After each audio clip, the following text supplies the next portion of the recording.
다시 한번 끌어당김의 법칙의 계보를 정리하면 이렇습니다. 기원전 2세기에 마음이 물질을 지배한다는 고대 헤르메티시즘이 로마 카톨릭의 탄압을 피해서 이슬람권에 숨어들었습니다. 천년의 침묵을 깨고 15세기 르네상스 시대 피치노의 번역으로 부활합니다. 안녕하세요, 재원입니다.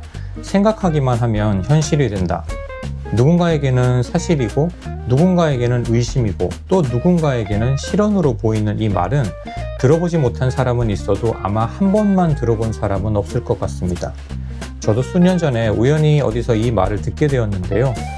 오늘은 한 번 들으면 누구나 솔깃해지는 그 이야기, 끌어당김의 법칙에 대해서 이야기해 보려고 합니다.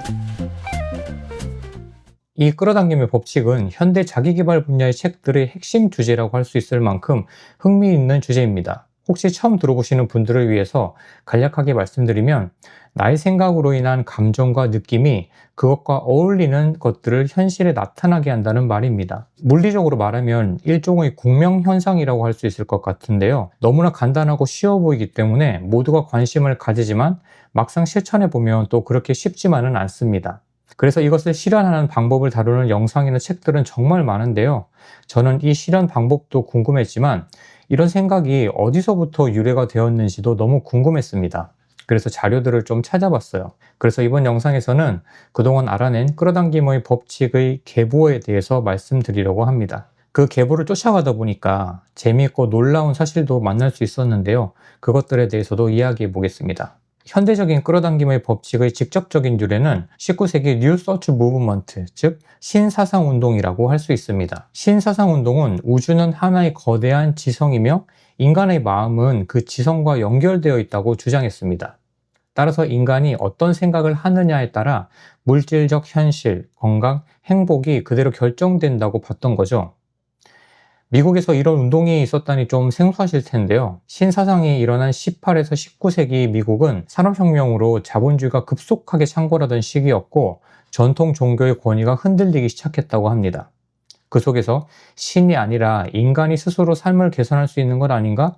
라는 생각이 강해졌고 인간 안에는 신적인 능력이 있다는 메시지가 대중의 지지를 받았다고 해요. 어쩌면 그것은 당시 신대륙이라는 미지의 땅을 개척하던 미국 사람들에게 요구되는 사고체계였던 것 같습니다. 이 사상을 대표하는 인물은 피아니스트 퀸비라는 사람인데요. 그는 젊은 시절 당시 치명적인 질병이었던 폐결핵을 약이 아니라 운동을 통해서 치료했고 환자들을 고치는 과정에서 심리적 상담과 아무런 효과가 없는 약초나 설탕물만으로 사람들의 병을 낫게 했다고 해요. 당시에는 아직 개념이 없었던 플라시보 효과로 사람을 치유한 거죠. 이후에 그는 인간의 질병은 마음의 잘못된 믿음에서 비롯되며 마음을 바꾸면 몸이 치유된다고 주장했다고 합니다. 이 신사상 운동의 사상구 중 한 명인 프렌티스 멀포드라는 사람은 끌어당김의 법칙이라는 용어를 최초로 체계화하여 사용한 사람이라고 합니다.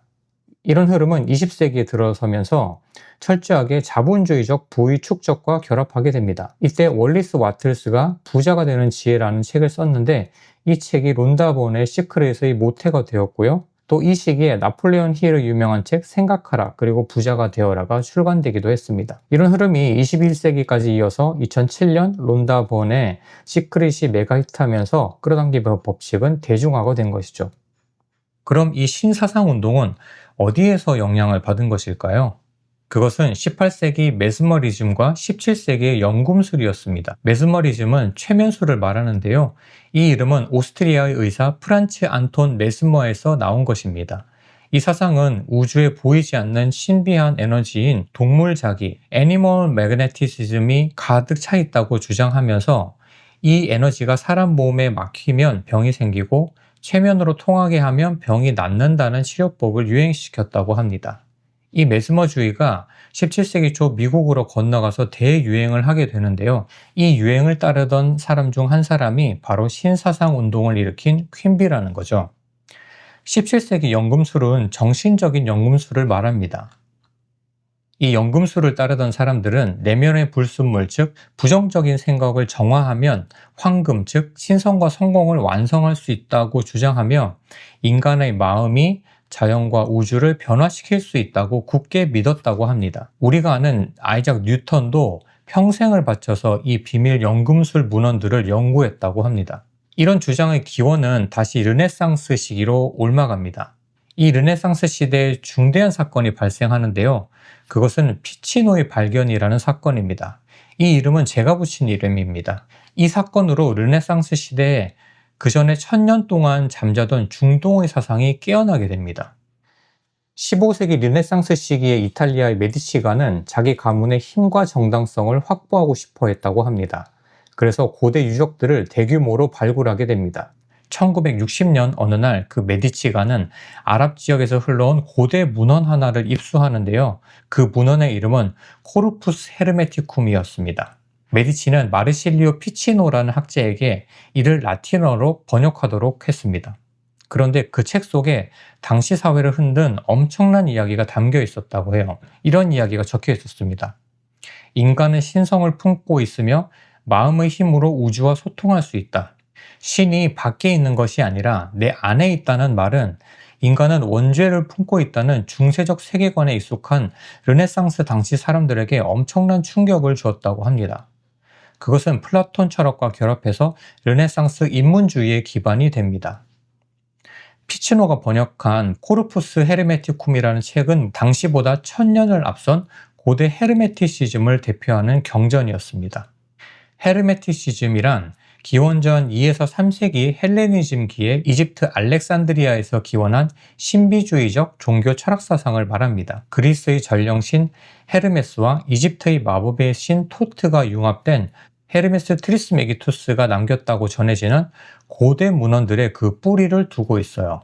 그러니까 헤르메티시즘은 지금으로부터 약 2000년 전 유럽과 중동의 생각이 섞여서 나온 사상이라는 말이죠.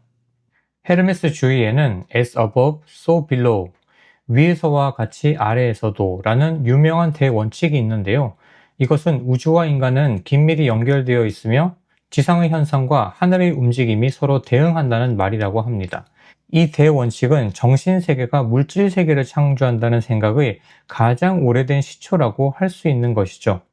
이런 헤르메스주의는 로마가 대륙의 패권을 장악하며 로마 카톨릭 교회가 주류가 되면서 이단으로 몰렸고 역사의 수면 밑으로 숨어들게 되었다고 합니다. 끌어당김의 법칙에 대한 계보를 정리하면서 알게 된 피치노라는 학자의 발굴 사건도 흥미로웠지만 더 놀라운 것은 헤르메티시즘이 동양 철학, 특히 도교, 불교, 성리학과 놀라울 정도로 닮아 있다는 사실이었어요. 동서양이라는 지리적, 문화적 격차에도 불구하고 두 사상은 우주는 하나로 연결되어 있으며 인간이 곧 우주다 라는 핵심 직관을 공유하고 있다는 사실이 아주 재미있었습니다. 다시 한번 끌어당김의 법칙의 계보를 정리하면 이렇습니다. 기원전 2세기에 마음이 물질을 지배한다는 고대 헤르메티시즘이 로마 카톨릭의 탄압을 피해서 이슬람권에 숨어들었습니다. 1000년의 침묵을 깨고 15세기 르네상스 시대 피치노의 번역으로 부활합니다.